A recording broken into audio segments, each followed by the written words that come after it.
Hey there, welcome back to Last Week I Watched. I'm Mark and I watch and review movies and TV shows to help you decide whether or not they're worth your time. So last week I watched The Lighthouse, Books of Blood, 12 Rounds, Cold Creek Manor, Catching Killers and Lost in Space. So let's talk about them.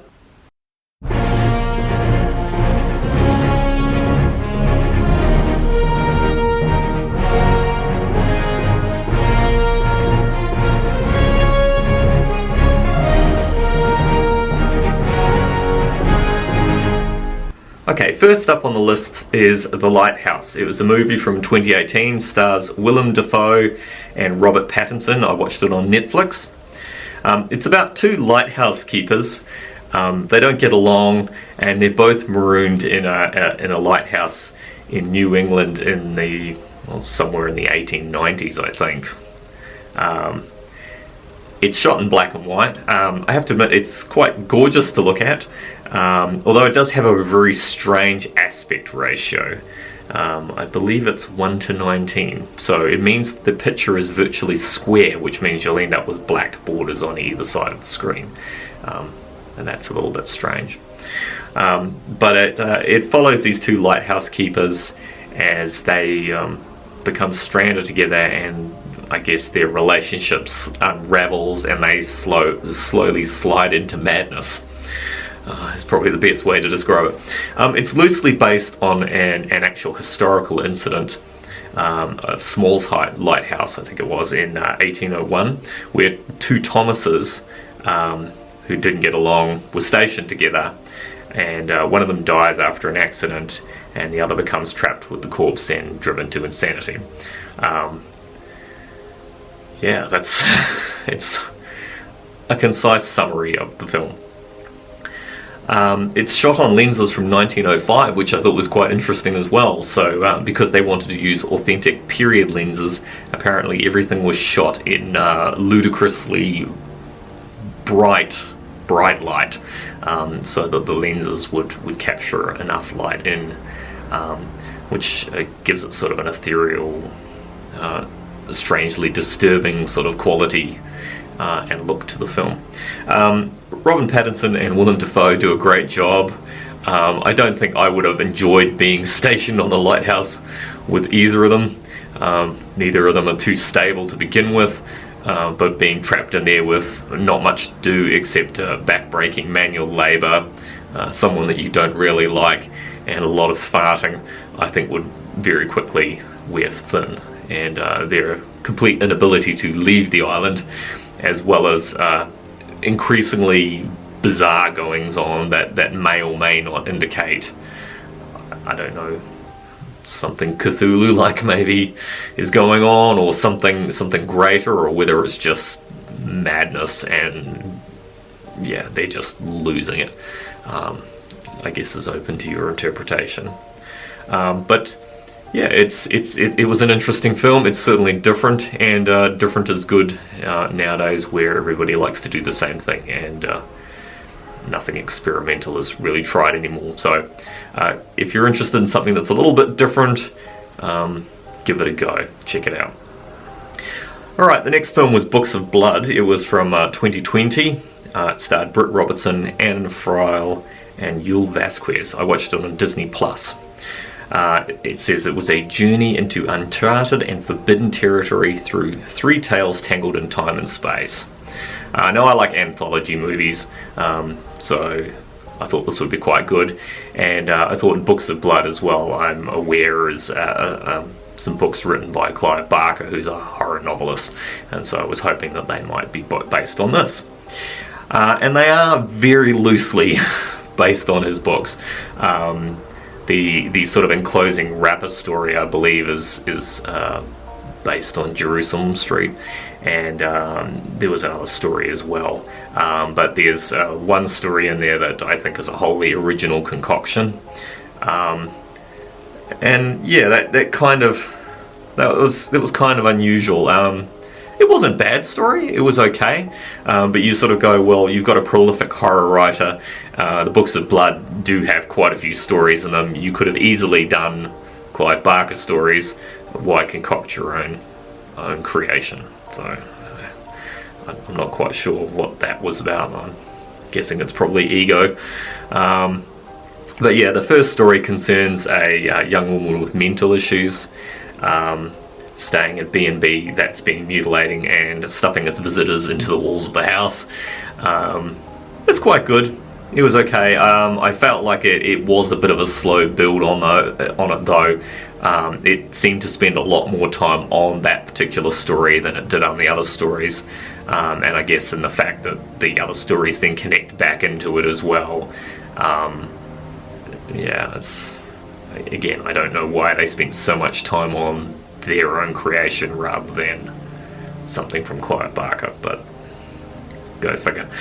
Second story concerns a con man posing as a psychic, which is definitely a Book of Blood story. And the third story was the overarching story about criminals searching for the Book of Blood and hoping to make a big score by selling the aforementioned book. And then the stories are all sort of tied together in the end. I guess in that they do connect to each other by way of the connecting story, but also because they're tales from the Book of Blood. So that's kind of how they come about. It's okay. It was alright. I enjoyed it. It's not terribly scary. It does have some scary elements, but I just feel like they maybe squandered a lot of the time on their personal creation story. It's sort of meandered along for quite a while, nothing really sort of happening, I guess, other than to try and establish the girl in the story as whether or not she's an unreliable narrator or things like that. But it's okay. I enjoyed it well enough, and the effects such as they are were okay as well. So if you're interested in horror anthologies, maybe give it a look. Okay, the next story was 12 Rounds from 2009. It starred John Cena, Aidan Gillen and Ashley Scott. I watched it on Disney+. It's about a detective who discovers his girlfriend has been kidnapped by an ex-con who's got a bit of an axe to grind with him, and this person then runs the detective through a gauntlet of ever increasingly dangerous challenges, designed, I guess, to kill him and ultimately the girlfriend.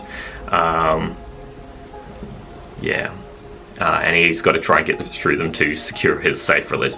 There is a twist in the story as well, but I do have to say that the movie is quite similar to Die Hard with a Vengeance. That one with McClane plays Simon Says, and I think it's got Samuel L. Jackson in it. They kind of run around all over town doing all sorts of things while other things are going on. So yes, it's similar to that. I have to admit, when it came up and said it was a WWE movie, I was like, it's wrestlers, how good could it be? But I have to say I was pleasantly surprised. John Cena is very likable. I can see why he is becoming a bigger star, certainly in the vein of The Rock, and it was a good movie actually. It helps that it was directed by a quality director as well, so it was good to see Rennie Harlan doing that. And I must admit, I was a bit thrilled when the pug came into the scene as well. I'd hoped to see more pug, but I enjoyed the parts where the pug was there anyway. But it's a good solid action movie, some good action sequences in it. John Cena does a good job. Aidan Gillen also was very good as the villain, although they said he's Irish, and I was a bit perplexed by his accent since it wasn't very Irish. But Aidan Gillen is Irish, so I was expecting it to be more Irish, so I wonder if he was directed to dial the accent down, because it's sort of very slightly Irish but mostly American, so that was a bit strange. But yeah, he was a good villain, so certainly in the vein of Hans Gruber, he did very well. So that was a pleasant surprise. If you're looking for an action movie to pass the time, check out 12 Rounds. Alright, the next film was Cold Creek Manor. It was from 2003. It starred Dennis Quaid, Sharon Stone, Stephen Dorff.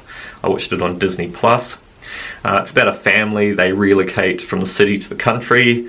They take over a house that's been, I guess, seized by the bank, and begin renovating it, but quickly discover that there's a problem with the previous inhabitant who just won't go away. So it's a pretty good thriller. It was okay. I mean, there's no real surprises here. You pretty much, it's pretty well telegraphed that this person's around, this person may not be entirely stable, this person has an axe to grind, so it kind of plays out through that. But it was still enjoyable. It's definitely not a haunted house story or anything like that. It's definitely more of a psychotic human being story. But it was pretty good. And bonus points, it was interesting to see the girl from Twilight, the one that generally just looks sour and sort of whines and bites her lip a lot, in something other than Twilight. So I forget what her name is, but she was good too. Anyway. Alright, the next one was a series. It was called Catching Killers. It's from 2021. There's only 4 episodes to it at the moment. I don't know whether or not they're going to be spooling out any more episodes. I tried to look online and it looks like there are only 4 right now, but I'm guessing there'll probably be another season. But basically it's a documentary series, and each episode follows the case where they pursued a particular serial killer from the point of view of the investigators and the people that had to live with it and deal with it, and what steps they took to ultimately catch this person. So it was quite interesting to see what some of the cops would have to go through, and I guess it reaffirmed the faith in the police that, you know, there are some good ones out there that are genuinely trying to do a good job.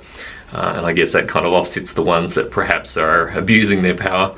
But I did really feel for some of these guys who had to live with some of these cases for many years, in some cases under difficult circumstances, where they didn't have the budget and things like that to actively pursue the case, and were sort of quietly trying to continue following it over time, chipping away at it to ultimately be vindicated and catch these people. So the 4 episodes on the first season was The Green River Killer, Eileen Wuornos. I think I remember that story. It was turned into a movie called Monster with Charlize Theron, which was quite good. And 2 episodes on The Happy Face Killer, which I hadn't heard from before, so that was interesting. But if you're interested in true crime and things like that, by all means give it a look. It's quite interesting, I guess, to see what goes on behind the scenes sometimes, and the amount of work that goes into these things and stuff that we don't necessarily know or appreciate. It's quite fascinating. Alright, so the final show for this week was Lost in Space. It's the remake on Netflix from 2018. Stars Molly Parker, Maxwell Jenkins, Toby Stephens, Parker Posey, and it's on Netflix. This one took me a while to get through because this was actually 2 seasons, so I've finally finished the 2nd season. And there are quite a few episodes as well. But it's basically a retelling of the original TV shows from 1965. But this one is much more tightly plotted, whereas the original series was a bit more corny, and more sort of monster of the week type of thing. This has a very clear story that it's telling. It's about obviously the Robinsons. I think it was based on Swiss Family Robinson loosely, but they're people fleeing Earth to go to Alpha Centauri. Things go wrong. Interestingly, in this one, instead of going with the robot, which I think previously was part of the group, they've instead encountered a robot, and the robot has brought some problems with it, let's say. It's very good. The effects are very good. I think it's quite well acted. I've seen some criticisms that, people do stupid things, but I think that's, entirely true to life. People do stupid things. It's a bit like, was it Covenant, I think it was, when people criticise them, running away from the rolling spaceship after them. It's like, well, if you're panicking and, you know, you're just running blindly as fast as you can, you will do stupid things. I think the stories in this are quite well written though, and you know, it does also feature children, so you know, they're going to do stupid things. So yeah, the first season has dealt with them, I think, they've crashed on the planet, they've encountered the robot and things, they're trying to get away from the planet as things are going wrong. They've managed to get away, I think, for season 2, but they have again ended up somewhere they shouldn't. And this season seems to have built on a central mystery where I think they have I guess stumbled into the area run by the robots. So that's kind of interesting. It's ultimately culminating in an encounter with a large number of the robots, and quite rightly I feel the robots have been horribly mistreated by some of the humans who have behaved in a selfish and shitty manner towards them, and incurred some of their wrath. I'm hoping that the child who has made friends with the robot is ultimately going to get them out of this, but I certainly hope that, you know, when and if we ever run into alien life, we don't behave like giant assholes and precipitate our extinction because we're selfish and greedy and all of that sort of thing. I highly recommend it. There's a 3rd season coming. Apparently it's the last season, so it is a complete self-contained story. So I'm looking to see. I'm excited to see how it's gonna finish up. It has very high quality production values. It feels like every episode is a movie. So they've clearly spent a substantial amount of money on this. The effects and are excellent. Even just the sets. I mean, they're hugely impressive. They've clearly spent a small fortune on this, so I'm very impressed by it, but I'm glad also that they have a concise and clear story and a direction, and I think it's good that it's, you know, it's good that it's planning to wrap up, that it's not just going to drag on endlessly. I think we're getting a really quality product, so if you enjoy science fiction, please do check out Lost in Space. It's not like the original 60s show, even though I do remember watching it, and it was fine when I was a you know, much younger child. The new one is much better, and it's definitely much more for the adults as well, so check it out. Alright, well that's my reviews for this week. Feel free to leave comments below and let me know what you think. Do you agree? These are just my opinions. Do you have your own thoughts about it? I'd be more than happy to discuss any of these things today that I've reviewed. If you enjoyed the video, please do click on the like and subscribe so that I can send you the next video, and just really help me to build my channel as well. I've got some ideas for other different types of videos and things that I want to do, but it's really important to build a little film community here, so please do click on that. That's really important. And feel free to leave any suggestions below as well. I'm always looking for suggestions. I'm pretty willing to watch most things, so I will try and make sure I mix up the selection of the things that I watch. And I'll see you next time for more reviews and more things that I watched.